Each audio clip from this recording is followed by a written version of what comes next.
Hello, hello, and welcome to this alternative channel. Anti-war is the alternative channel, and today we are looking at port wine. This is the hot item in some communities today. People go in every store and they be looking for it. Taylor Port Wine. Taylor Wine Company, established 1880. New York State. They got the fancy drawing of the wine grapes. A rich family taste and smooth finish make Ruby Red Taylor Port the perfect choice to pair with your favorite dessert,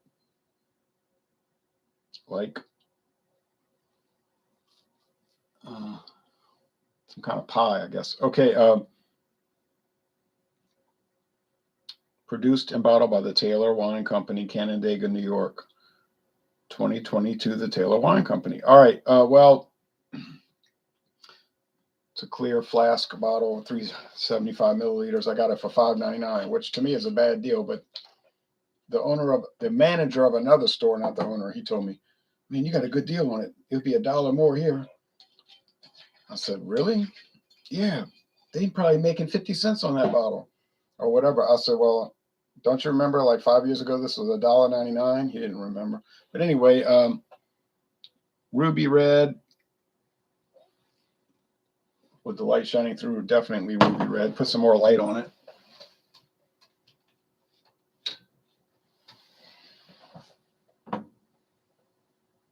Yeah, you might pick up that red. It's dark. Is it pure wine? Well, legally it is because it's a dessert wine, but it's actually fortified with unaged grape brandy. So it's wine made with distilled wine, fortified, jacked up. Okay, so port, that's what port is, and it's been around for a long time, hundreds of years.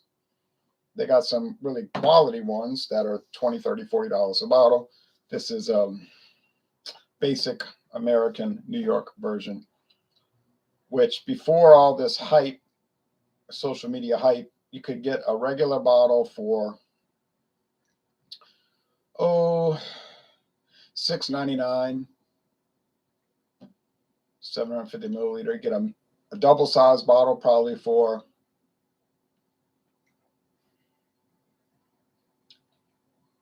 $10.99. Yeah.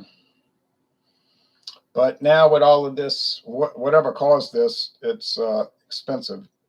Now, after the hype is over, will it go back down to a normal price? Yeah, I think so, because people are not going to find that it's that complex. But let's go with the nose on the anti-war channel. It's foxy, it's musty. The Dutch, who started wine making in New York in the 1600s, they found the wine was musty and kind of meaty and weird. The grapes, the Concord grapes up there, they call it musty, musty, but they call it foxy. That was their word for it, foxy, which I guess in English would be like funky. All right, then grapes.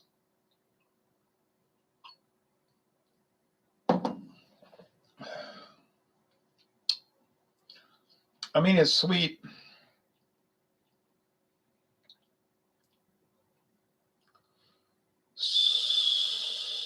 Sweet like Concord grapes. I mean, get Welch's. I said this on the main channel. Get Welch's grape jelly or Welch's grape jam. Grape jam. Imagine it coming across in a liquid form at 18%. You got it. Now I had this in the fridge. To me, it's better cold. You could drink it at mid-range, like cool, warm, room temperature. Well, I'm not too sure about that. Probably you should put some ice in it. 1 cube at least. 2 or 3 ounces would be enough. These people that's online with viral videos or whatever videos, they may go viral.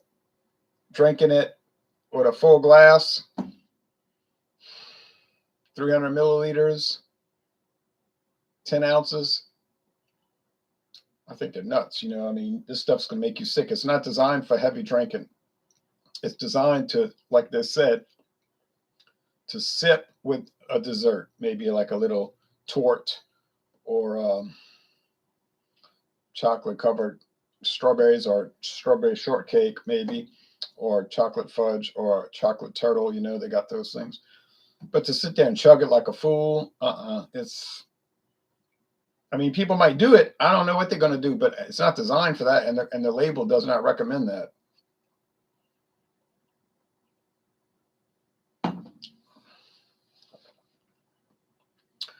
Do they make tailored table wines, meaning less than 14%, non-jacked up with liquor? Yeah, they make Taylor white, red, different whites, different reds, rosés.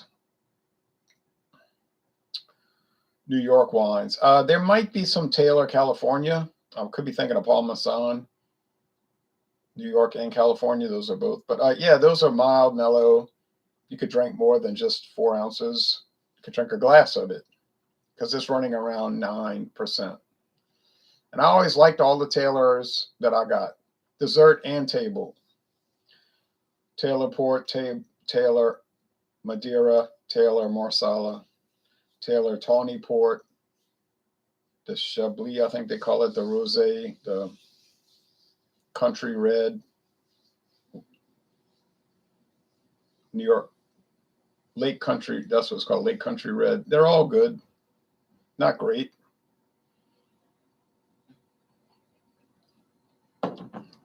Regular old dinner table grocery store wines are not great. That's why they're not expensive, but they're fine, you know. If you like wine, I like wine to an extent that I could drink 3 ounces a day or less, and it doesn't bother me. More than that, I just don't enjoy it. Not really. But it's cool, you know, it's fine.